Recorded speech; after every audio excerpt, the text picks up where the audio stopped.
માં ભવાનીને આમાં સાંત્વના આપી. ભવાની ઉભા થઈને ફરી પાછા યજ્ઞમાં આવે છે. યજ્ઞમાં આવી અને જ્યાં જુએ તો ભગવાન શંકરનું સ્થાપન નહોતું, શિવજીનું સ્થાપન નહોતું. એટલે બહુ એને દુઃખ લાગ્યું અને પોતે 13 શ્લોકોમાં ભાષણ કરી અને સભાસદોને સંબોધીને કહ્યું કે હે સભાસદો, સાંભળી લો, જેણે જેણે શંકરની નિંદા કરી છે એને પણ શંકરની નિંદાનું ફળ, અને જેણે સાંભળી છે એને પણ નિંદાનું ફળ મળજો.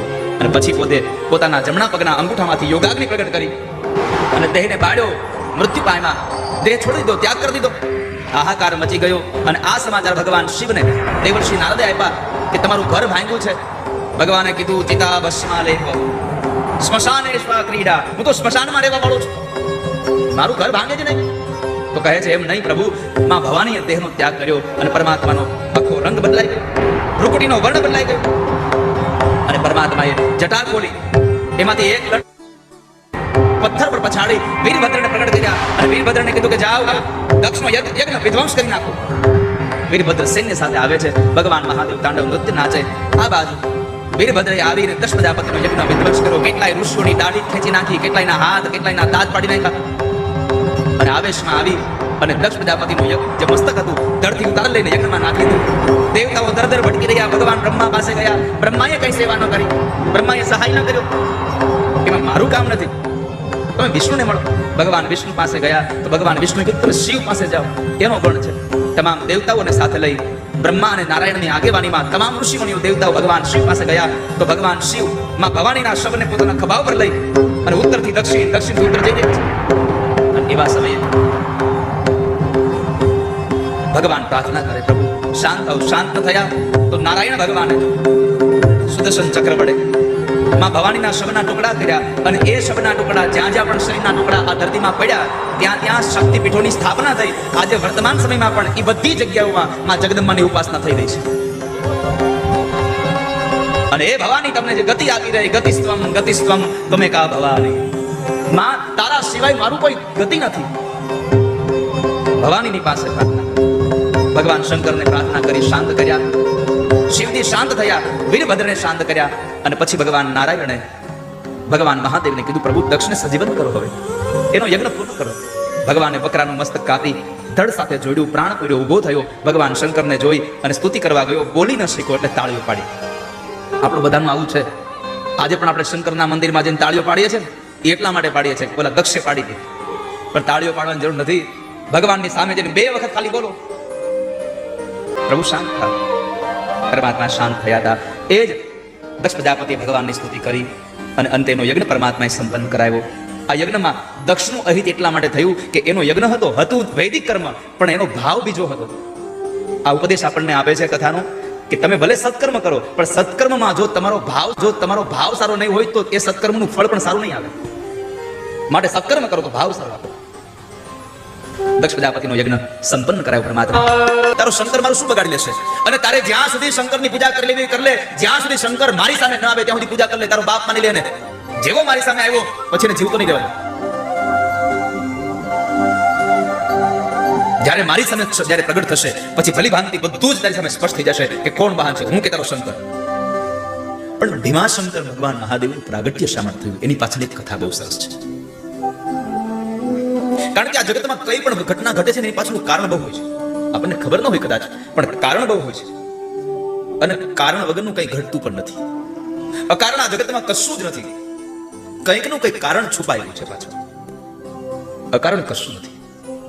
ભગવાન મહાદેવજી આ જગ્યાએ શું કામ કામરૂપ દેશની અંદર શા માટે પ્રગટ થયા એમની કથા તમને કહું, પણ સાવધાનથી સાંભળો. જ્યારે ભગવાન રામે રાવણ અને કુંભકર્ણનો ઉદ્ધાર કર્યો એટલે પછી આ કરકટી અને એનો દીકરો ભીમક આ બે સહી પર્વત પર રહેતા હતા. આ ભીમક આટલો બધો પ્રચંડ બલવાન થયો, પણ એના પૂર્વે એમણે એની માને પ્રશ્ન કરતો, માં આપણે બે અહીંયા શું કામ રહીએ છીએ? મારા પિતાજી કોણ છે? ક્યાં રહે છે? મારો બાપ કોણ છે?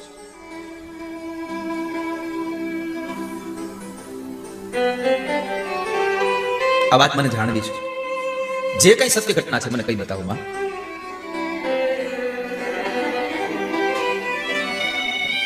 પોતાના દીકરાનો પ્રશ્ન થયો એટલે માએ જવાબ આપવા માટે પ્રેરણા થઈ, લાવ જવાબ દઈ દઉં.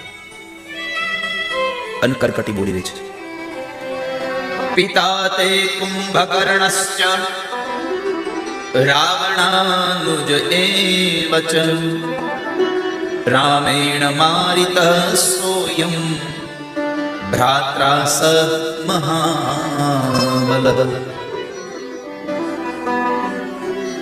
દીકરા, તારો બાપ રાવણનો નાનો ભાઈ મહાબલી કુંભકર્ણ હતો કે જેમણે તારા પિતાશ્રીને રામે માર્યા છે. રાવણ સહિત જેને મારી નાખ્યા.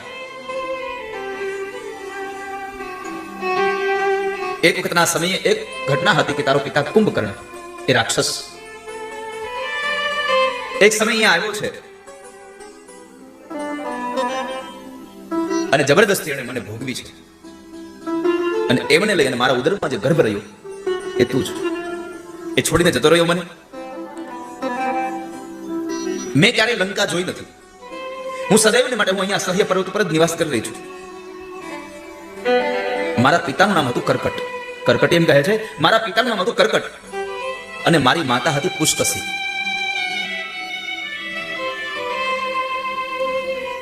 મારા પિતા પણ એક વિરાટ હતા કે જેમણે ભગવાન રામે પહેલેથી જ મારી નાખ્યા છે.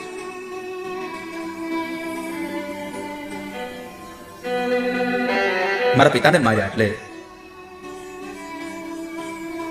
પોતાના પતિ પ્રિય હતા એ પતિના મૃત્યુ પછી માતા પિતાની સાથે અહીંયા નિવાસ કરે છે. પણ મારા માતા પિતાને પણ ભગવાન રામના અનન્ય ભક્ત અને અગત્ય ઋષિના શિષ્ય એવા સુતીક્ષ્ણ મહારાજે બાળીને ભસ્મ કરી નાખ્યા છે. કારણ કે મારા પિતા અને એ લોકો બેવ એમને ખાવા માટે દોડતા હતા અને સુતીક્ષ્ણ મહારાજે પોતાના તપોબળને લઈ અને એમને પણ બાળી નાખ્યા છે. એ ભસ્મ કર્યા છે. અને જ્યારે એમને મારી નાખ્યા એટલે હું અસહાય બની. કોઈ મને સહાય કરવા વાળું હતું નહીં. એટલે હું આ પર્વત પર હું નિવાસ કરવા લાગી.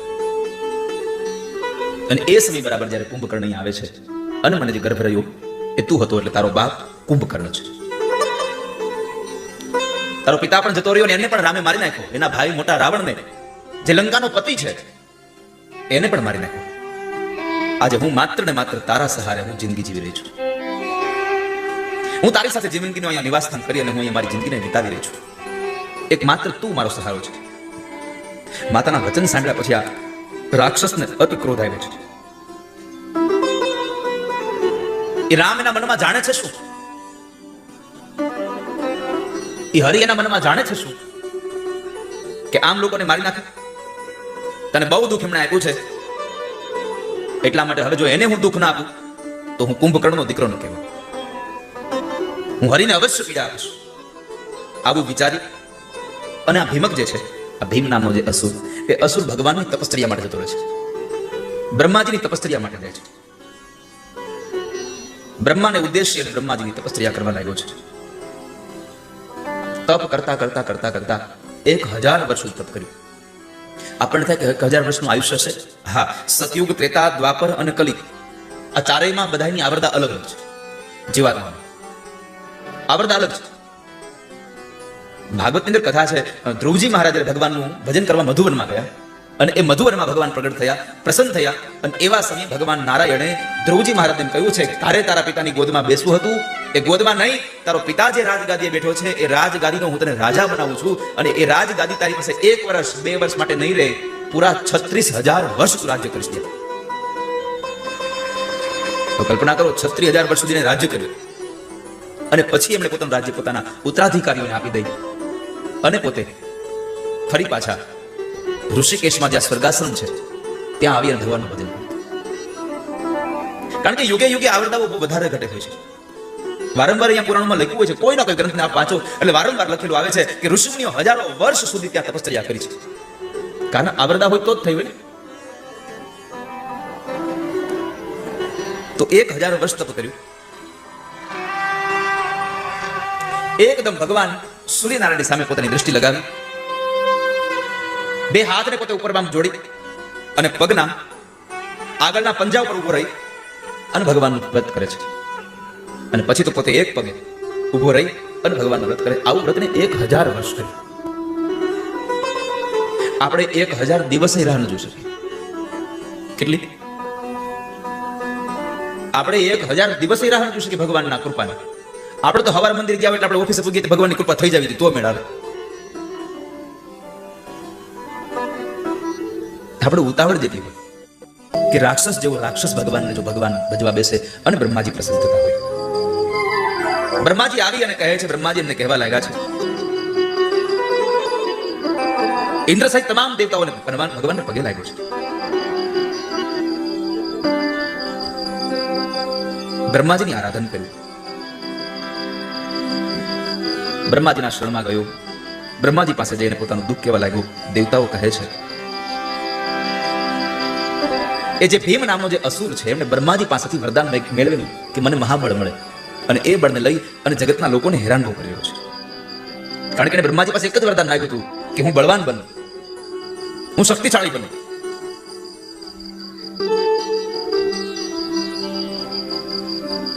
મારી પ્રાર્થનાનો સ્વીકાર કરો. બ્રહ્માજી એને વચન પણ આપ્યું હતું કે તારું ઈપ્સિત સંપન્ન થાય.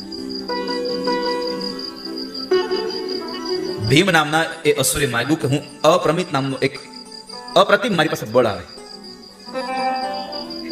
અતુલમ ચ બલમ ચ મેદ્ય દેહી ત્વમ કમલાસન. હે કમળનું આસન કરનારા બ્રહ્માજી, તમે મને અતુલ બળ આપો. તો બળનું વરદાન દઈને બ્રહ્માજી ત્યાંથી નીકળી ગયા છે.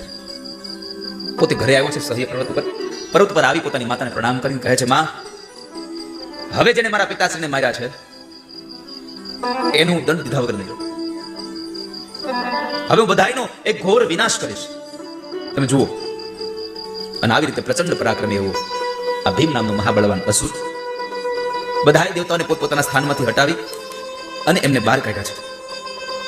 દેવતાઓ ખૂબ દુઃખી થયા અને એ દેવતાઓએ ભગવાન નારાયણને પ્રાર્થના કરી, પ્રભુ, પેલા ભીમ નામના અસુરે અમને હેરાન કરીને અમને મારા સ્થાનથી ભ્રષ્ટ કર્યા છે, આપ અમને સહાય કરો.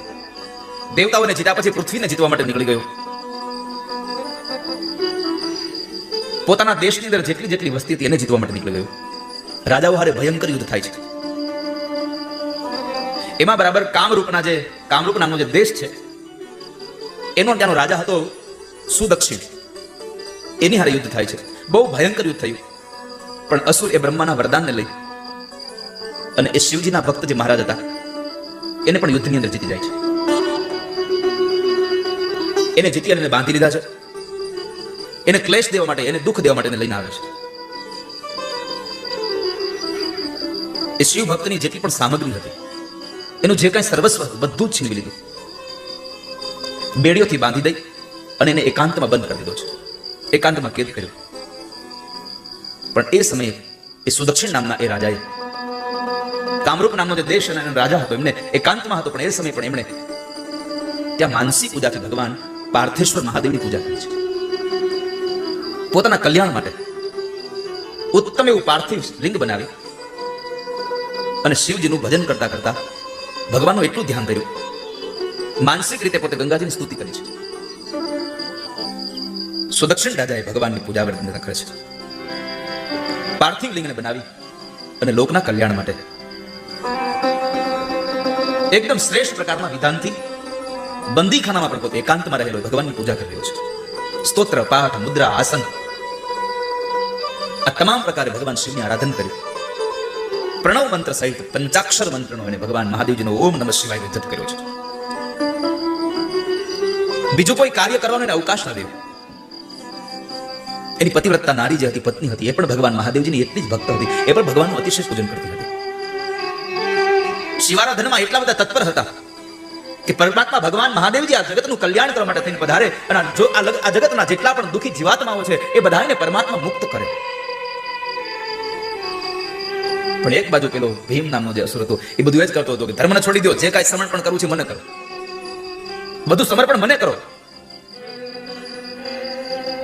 આખી પૃથ્વીને પોતાના વશ કરવા માટે નીકળેલો આ દુષ્ટ વેદ ધર્મ, શાસ્ત્ર ધર્મ, સ્મૃતિ ધર્મ, પુરાણ ધર્મ આ બધાનો નાશ કરી રહ્યો છે, બધાનો ભોગ કરી રહ્યો છે. ઇન્દ્ર સહિત તમામ દેવી દેવતાઓને પોતાના સ્થાનથી ભ્રષ્ટ કર્યા છે. બધાને બહુ પીડા આપી, બધા ઋષિમુનિઓને બહુ ખૂબ દુઃખી કર્યા, ખૂબ હેરાન કર્યા છે. યજ્ઞ ચાલતા હોય તેમાં હાડકા હોમી દેતો હતો, બ્રાહ્મણોને માર મારતો હતો, અત્યંત દુઃખી કર્યા બધાને. ઇન્દ્ર સહિત તમામ ઋષિમુનિઓ દુઃખી થયેલા અને એ તમામ દેવતા ભગવાન નારાયણને આગળ કર્યા છે. ભગવાન નારાયણને આગળ કરી અને ભગવાન શિવજી પાસે બધા જાય છે.